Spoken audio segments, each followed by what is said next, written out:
తాకట్లో ఉన్న మీ బంగారాన్ని విడిపించి ఆ రోజు ఆన్లైన్ రేటుకి కొంటాం. Sharma gold company. అందరికీ నమస్కారం. నా పేరు మాధురి. మీరు చూస్తుంది సుమన్ టీవీ నెట్వర్క్. మనతో పాటు ఉన్నారు ప్రముఖ వాస్తు జ్యోతిష్య పండితులు బ్రహ్మశ్రీ నానాజీ పట్నాయక్ గారు. నమస్కారం గురువు గారు. శ్రీమాత్రే నమః. గురుగారు, ఏదన్నా కూడా ధనం మూలం ఇదం జగత్ అంటారు. ప్రతిదీ ధనమే మనకి కారణమవుతుంది. ఏ పని చేయాలన్నా కూడా మనిషిని నిద్రపోనివ్వకుండా చేస్తుంది. మనిషిని అంతకంత హత్య చేసన్నా కూడా ఆ ధనాన్ని రప్పించుకోవడానికి చాలా రకాల ప్రయత్నాలు, ఆ పనులన్నీ కూడా మనం చూస్తూ ఉన్నాము. అయితే మెయిన్ ధనం అనేసరికి అమ్మవారితో మనం రిలేట్ చేసుకుంటాం. వారాల్లో చూసుకున్నట్లయితే శుక్రవారం రోజు ప్రత్యేకంగా అమ్మవారిని ప్రసన్నం చేసుకుంటే అసలు ఏం చేస్తే మనకి అమ్మవారు ప్రసన్నంతో ధన లాభాలు కలుగుతాయి, ధనవృద్ధి జరుగుతుంది అంటారు? ధనము అనేటువంటిది లక్ష్మీదేవితో ముడిపెడతాం. కానీ ఇక్కడ శాస్త్రంలో చెప్పింది ఏమిటంటే కేవలం ధనం ఒకటే కాదు. లక్ష్మీదేవి అంటే మనకి అష్టలక్ష్ములు ఉన్నారు. ధైర్యలక్ష్మి, ధాన్యలక్ష్మి, సంతానలక్ష్మి, ఇలాగా అష్టలక్ష్ములు ఉన్నారు. ఐశ్వర్యలక్ష్మి ఇట్లా ఉన్నారు. కాకపోతే మనందరికీ ఏంటంటే ధనం మూలం ఇదం జగత్ అన్నట్టుగా మీరు అన్నట్టుగా మనకి ధనమే కనిపిస్తుంది కాబట్టి అట్లా అనుకుంటాం. అయితే ఫస్ట్ మీకు ధనం రావాలి అంటే మొట్టమొదటిగా మీరు చేయాల్సింది ధనాన్ని గౌరవించాలి. గుర్తుపెట్టుకోండి. రెస్పెక్ట్ ఇస్తేనే ఏదైనా మన దగ్గరికి వస్తుందండి. మనిషికి రెస్పెక్ట్ ఇవ్వదు మన దగ్గర రాడు, ఫోన్ చేసినా సరే వాడికి అసలు రెస్పెక్ట్ ఇవ్వడం. అలాంటప్పుడు లక్ష్మీదేవి ఎందుకు వస్తుంది? రెస్పెక్ట్ ఇవ్వడం అంటే చాలామంది ఏమనుకుంటారు, దాచిపెట్టేసుకోవడం, లేకపోతే లోబిగా తయారవడం, నోట్లని చాలా జాగ్రత్తగా చూసుకుంటాం, దాచుకుని పెట్టుకుంటుంటాను. అలా కాదు, అది కాదు. యాక్చువల్గా ధనం యొక్క వాల్యూ తెలుసుకోవడం. రెస్పెక్ట్ అంటే ఏంటంటే దాని వాల్యూ మీకు తెలియాలి ఫస్ట్. దాని వాల్యూ తెలియడమే కానీ లోబిగా ఉండడం కాదు, అసలు ఎవరికి రూపాయి పెట్టకుండా ఉండడం కాదు. దాని యొక్క ఎనర్జీ తెలుసుకొని దాన్ని వినియోగించడం తెలుసుకోగలగాలి. Point number 1. రెండవది, మనం ఎప్పుడు కూడా ధనం ఎప్పుడు కూడా ధర్మంతో ముడిపడి ఉంది అని చెప్పి మనకు శాస్త్రాలు చెప్తున్నాయి. అందుకే లలితా సహస్రనామాల్లో కూడా ధర్మాధ్యక్ష, ధనాధ్యక్ష, ధన ధాన్య వివర్ధిని నమః. ఇప్పుడు మీరు చూడండి, ధర్మము అనే పదానికి చాలామంది ఏమనుకుంటారంటే అబ్బాయి ఇవాళ రేపు ఎవరు ధర్మాలు పాటిస్తారు, ఇదంతా కలియుగం కదా, ధర్మంగా ఉంటే రోజులు లేవనుకుంటారు. కానీ అందరికీ ధర్మం కావాలనే విషయం చాలామంది తెలియదు. ఎలా అంటే ఇప్పుడు మీరు ఉన్నారమ్మా, మీరు రోజు ఒక దగ్గర టిఫిన్ చేస్తున్నారు అనుకోండి, వాడు ధర్మబద్ధంగా మంచి క్వాలిటీ ఇస్తున్నాడు. అప్పుడు మీరు అక్కడికి వెళ్తారా? ధర్మంగా ఇవ్వకపోయిన వాడి దగ్గరికి వెళ్తారా? ఇచ్చిన వాడి దగ్గరికి. క్వాలిటీ ఈజ్ ధర్మం. వాడి ధర్మం ఏంటంటే మంచి వాటిని వాడుతూ క్వాలిటీ ఇవ్వడం, మంచి క్వాంటిటీ ఇవ్వడం ఈజ్ ధర్మం. అంతే కదా? అది మీరు ఇప్పుడు ఒక దగ్గర జాబ్ చేస్తున్నారు, వెళ్ళి వాళ్ళు ధర్మబద్ధంగా 1వ తేదీ వాళ్ళు శాలరీ వేస్తారండి అని వాడి దగ్గరికి వెళ్తామా? లేకపోతే ఎప్పుడో వేస్తాడండి శాలరీ, ఇప్పుడు ధర్మం లేకపోయినా సరే ఇవాళ రేపు ధర్మం ఎవరు పాటిస్తున్నాడు, వాడు పాటించట్లేదని వెళ్తామా? లేదు, ఇచ్చేవాడి దగ్గరికి వెళ్తాం. అంటే ఏమిటి? ధర్మం అనేటువంటిది మనం ఏదైతే పని చేస్తున్నామో ఆ పనిని ధర్మబద్ధంగా చేయడం, సిస్టమేటిక్గా ఒక పర్ఫెక్ట్గా చేయడం ఇస్ ధర్మం. మనం చేసేది మనం తప్పకుండా దానిలో మళ్ళీ మనకి శ్రీకృష్ణ పరమాత్మ అర్జునుడికి చెప్పినట్టుగా నీ ధర్మం క్షాత్రధర్మం.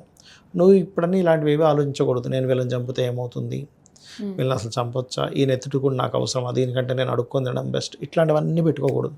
నీ ధర్మం ఏంటో నువ్వు పాటించాలి. అది ఖచ్చితంగా మీకు రాజ్యాన్ని, ధనాన్ని, కీర్తిని అన్నీ ఇస్తుంది ఆ ధర్మమే. మొట్టమొదటిగా మీకు ధనం రావాలంటే ధర్మాన్ని పట్టుకోవాలి. ఇది చాలామందికి రుచించకపోవచ్చు, ఇవాళ రేపు ఎవరు ధర్మం పాటిస్తారు అని అనుకోవచ్చు. కానీ ధర్మం పాటించే వ్యక్తి చాలా సాటిస్ఫైగా ఉంటాడు. చాలామంది మనశ్శాంతి లేదు, మనశ్శాంతి కావాలంటారు చూసారా? అన్నీ ఉన్నాయి కానీ మనశ్శాంతి లేదంటుంటారు చూసారా? ఎందుకు ఉండదు అంటే వాళ్ళు నేను ఇలా ఉంటానని చెప్పి అలా బ్రతకరు. నేను ధర్మంగా ఉంటానని బ్రతికినప్పుడు నీకు మనశ్శాంతి ఆటోమేటిక్గా వస్తుంది, ధనం ఆటోమేటిక్గా వస్తుంది. కాకపోతే అందరూ ఏంటంటే ఇవాళ రేపు ఇది మాట్లాడుకోవడానికి బాగుంటుంది కానీ ఇట్స్ నాట్ కరెక్ట్ అంటూ ఉంటాం. కానీ సొసైటీకి ఇప్పుడు కరువు ఉన్నదే అది. నువ్వు కనుక అది పాటించగలిగితే సొసైటీ మొత్తం నీ చేతిలో ఉంటుంది. నా ఉద్దేశం పరంగా జెన్యూన్ పర్సన్స్ ఎంతమంది ఉన్నారు చెప్పండి? ఇవాళ రేపు చాలా తగ్గిపోయారు. అమ్మో జెన్యూన్, ఈ పర్సన్ జెన్యూన్ అని చెప్పి తెలిసిందంటే అబ్బా ఆ పర్సన్ నాకు కావాలండి జాబ్కి అంటాం. అవునా కదా? కాబట్టి ఏంటంటే ఫస్ట్ ధర్మాన్ని పాటించాలి. ఇక ధన విషయం కనుక చూసుకుంటే ఒకటి, చాలామంది ఏంటంటే చదువుతూ ఉంటారమ్మా, పలానా కోర్స్ అది ఇది, కానీ స్కిల్స్ ఎక్కువ పెంచుకోవాలి. ఇప్పుడు కూడా మన స్కిల్సే ధనం. నేను నమ్మేటువంటి సిద్ధాంతం ఏంటంటే స్కిల్ ఈజ్ ధనం. స్కిల్ లేకపోతే ధనం లేదు. మీ దగ్గర ఎన్ని స్కిల్స్ ఎక్కువ ఉంటే అంత ధనవంతులు మీరు. డబ్బులు ఉంటే ధనవంతులు కాదు.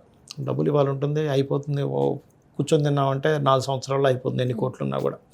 అది కాదు, మీ దగ్గర ఎన్ని స్కిల్స్ ఉన్నాయి ఈజ్ మోస్ట్ ఇంపార్టెంట్. మీరు ఎంత ధర్మంగా ఉన్నారు ఈజ్ మోస్ట్ ఇంపార్టెంట్. మీరు ప్రతి వ్యక్తిలోని కేవలం పటంలో మాత్రమే కాకుండా ప్రతి వ్యక్తిలో కూడా లక్ష్మీ స్వరూపాన్ని చూడగలగాలి. That is Lakshmi. ఇప్పుడు ఒక హోటల్ పెట్టుకున్న వ్యక్తి కస్టమర్లో లక్ష్మీదేవిని చూడగలగాలి. ఇలా కస్టమర్లో చూడకుండా కస్టమర్ని మాత్రం ఇష్టం వచ్చినట్టు మాట్లాడి ఎంతసేపు లక్ష్మీదేవి ముందున కూర్చొని మీరు అష్టోత్తరాలు చదువుతానంటే కాదు. అలా అష్టోత్తరాలు చదవకూడదని కాదు అక్కడ అర్థం. అష్టోత్తరంలో ఉండేటువంటి మీనింగ్ తెలుసుకోగలగాలి. అసలు లక్ష్మీ అష్టోత్తరంలో ఉన్న మీనింగ్ ఏమిటి, ఆ మీనింగ్ మీకు అర్థమవుతే లక్ష్మీదేవి అంటే ఏంటో అర్థమవుతుంది. లక్ష్మీదేవి అంటే ఏంటో మీకు అర్థమైతే డబ్బులు ఆటోమేటిక్గా వస్తాయి. ఆవిడకు ఉండే ఎన్ని లక్షణాలు ఉన్నాయి లక్ష్మీదేవికి, ఆ లక్షణాలన్నీ కలిపితే లక్ష్మి. ఆ లక్షణాలన్నింటినీ పక్కన పెట్టేసి కేవలం నోట్లు లెక్క పెట్టుకోవడమే, లేకపోతే ఏ రకంగా సంపాదిద్దాం మనం, ఎవరిని ఎంత ఎలా ముంచే సంపాదిద్దాం అనుకుంటే అది లక్ష్మి అవ్వదు. ఆ రూపంలో మీకు డబ్బులు వచ్చినా ఆ డబ్బు నిలబడదు, ఏదో రూపంలో మీకు ఇబ్బందిని ఇస్తుంది, గుర్తుపెట్టుకోండి. అయితే సరే, ఇక్కడ మనం ధర్మానికే ఎందుకు ఇంత పీట వేస్తున్నామండి అని నేను మీకు ఒక విషయం చెప్తాను. మీరు ఆదిశంకరాచార్యుల వారి యొక్క వృత్తాంతం కనుక మీరు చూసినట్లయితే అందులో ఒకసారి మీరు బంగారు ఉసిరికాయలు పడతాయి కనకదార స్తోత్రం చదివినప్పుడు ఆ వృత్తాంతాన్ని కీన్గా మీరు కనుక అబ్జర్వ్ చేస్తే ఆదిశంకరాచార్యులు వారు ఒక ఇంటికి భిక్షాటన కోసం వెళ్తారు. ఆ ఇంటిలో ఒక బాగా ముసలావిడ 10 రోజులుగా ఎటువంటి ఆహారం లేకుండా వాళ్ళ హస్బెండ్ వాళ్ళ భర్త బయటికి వెళ్ళి వస్తారు, ఏదైనా ఆహారం తెస్తారని ఎదురు చూస్తూ కూర్చుంటుంది. ఆ సమయంలో ఆదిశంకరాచార్యులు వారు వెళ్ళి భిక్షాటానికి వెళ్ళారు. ఆవిడ ధర్మం ఏంటి, వచ్చినటువంటి అతనికి ఏదో ఒకటి ఇవ్వాలి.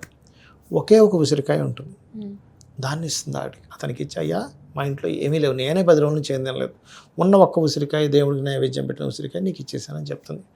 ఆదిశంకరాచార్యుల వారికి ఆవిడకు ఉన్నటువంటి ధర్మ నిరతికి కళ్ళంతా నీళ్ళు వచ్చేస్తాయి. ఎంత గొప్ప ఆవిడ, ఈవిడ తినకుండా ఉన్న ఉసిరికాయ నాకు ఇచ్చేసింది, ఆ భిక్షాటన వచ్చిన వ్యక్తికి ఇవ్వాలి, ఈ ధర్మం పాటించాలని వెంటనే లక్ష్మీదేవిని పిలుస్తాడు ఆయన. లక్ష్మీదేవి ప్రత్యక్షం అవుతుంది. శంకర ఏం కావాలి? అమ్మ ఏమిటి ఈవిడ దారిద్రాన్ని తొలగించు, 10 రోజుల నుంచి ఫుడ్ లేదంట, ఏమిటి ఇంత ఘోరంగా ఉంది అంటే, లక్ష్మీదేవి కూడా మనల్ని అనుగ్రహించాలంటే మనకి ఎంత పుణ్యం ఉంది అని చూస్తుంది.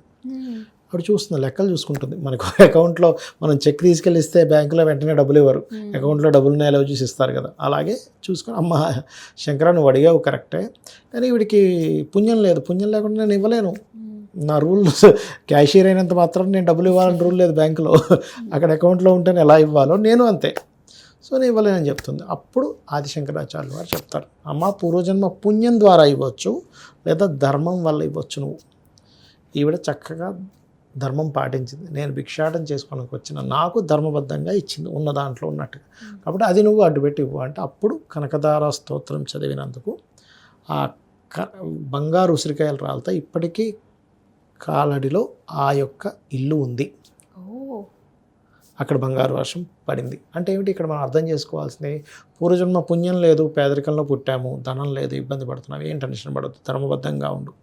లక్ష్మీదేవి ప్రతి జీవుల్లోని ప్రతి దాంట్లో లక్ష్మిని చూడు, నువ్వు చేసే ప్రతి పనిలో లక్ష్మిని చూడు. మాట కూడా లక్ష్మి. ఒకసారి మనం ఒక మాట అన్నాం కోపంలో, మాట అనేటువంటిది ఎలాంటిదంటే ఒక జలపాతం పైనుంచి దూకిన తర్వాత దాన్ని మళ్ళీ వెనక్కి తీసుకురాలేం, అలాగే ఒకసారి ఒక మాట అన్నామంటే దాన్ని వెనక్కి తీయలేం. Most powerful. అంటే మనం అర్థం చేసుకోవాల్సింది ఏంటంటే, మొట్టమొదటిగా మనకు ధనం రావాలంటే మనం కంట్రోల్ చేసుకోవాల్సింది నోటిని. ఒక్క మాటతో కొన్ని కోట్ల రూపాయల కాంట్రాక్ట్లు పొందిన వాళ్ళు ఉన్నారు, ఒక్క మాటతో కొన్ని కోట్ల రూపాయల కాంట్రాక్ట్లు పోగొట్టుకున్న వాళ్ళు ఉన్నారు. సో మాట ఈజ్ మోస్ట్ ఇంపార్టెంట్. దీంతోపాటు ధర్మంగా ఉంటున్నావా, నువ్వు ఏం ప్లాన్ చేస్తున్నావు, ఆవేశపడి ఏం చేయకు. ఒక్కోసారి మనం అవతల వాళ్ళు అయ్యో ఇలా ఉన్నారు కదా అని ఆవేశపడి కూడా ఒక్కోసారి దాన ధర్మాలు చేసేస్తుంటాం, అది కూడా చాలా తప్పు లైఫ్లో. తనకమాల ధర్మం కూడా పనికిరాదు అంటారు కదండి. అవును, పనికిరాదు. ఎందుకంటే అమ్మా నీకు సరే నువ్వు అంటే ఇక్కడ ఏంటంటే నువ్వు దయాహృదయంతో ఇచ్చావు, కరెక్ట్ పర్సన్స్కి ఇస్తే పర్లేదు, కానీ కరెక్ట్ పర్సన్స్కి దానం ఇవ్వకుండా ఇచ్చావనుకోండి, వాళ్ళు మిస్యూజ్ చేస్తే అది నీకు పాపం కిందకే వస్తుంది. కానీ వాళ్ళు అంత దయార్థంగానే మన దగ్గరికి వచ్చి అడుగుతారు ఇలా ఉంది పరిస్థితి అని. ఇప్పుడు పరిస్థితుల్లో ఇవాళ రేపు ఇంకా సొసైటీ అలా తయారైపోయింది, దానివల్ల చాలా మంది మోసపోతుంటారు అట్లా. అయితే ఇక్కడ ఏంటంటే అమ్మ, ఫస్ట్ ఆఫ్ ఆల్ ఓం సంపత్కరీ సమారూఢ సింధుర వ్రజ సేవితాయ నమః అనే మంత్రం, అదేవిధంగా ఓం ధర్మాధ్యక్ష ధనాధ్యక్ష ధనధాన్య వివర్ధనీయ నమః అనేది, ఈ రెండు లలితా సహస్రనామాల్లోవి ఖచ్చితంగా పనిచేస్తాయి. ఇవి వేద మంత్రాలతో సమానం. ఎందుకంటే వశిన్యాది వాగ్దేవతలు చెప్పినటువంటివి ఈ 2 చాలా చెప్పారు 1000 నామాల్లో ఇవి ఒక 2 ధనం కోసం.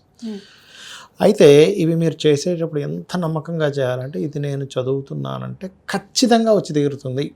ఎందుకంటే మంత్రం ఆధారంగానే దేవత ఉంటుంది అక్కడ, అది ఖచ్చితంగా చేసుకోవాలి. ఇంకోటి చాలామందికి మరీ అంటే అసలు ధనభావం అంటే 2nd హౌస్ 9th హౌస్ అదేవిధంగా 11th హౌస్ 5th హౌస్ పూర్తిగా పాడవుతాయి.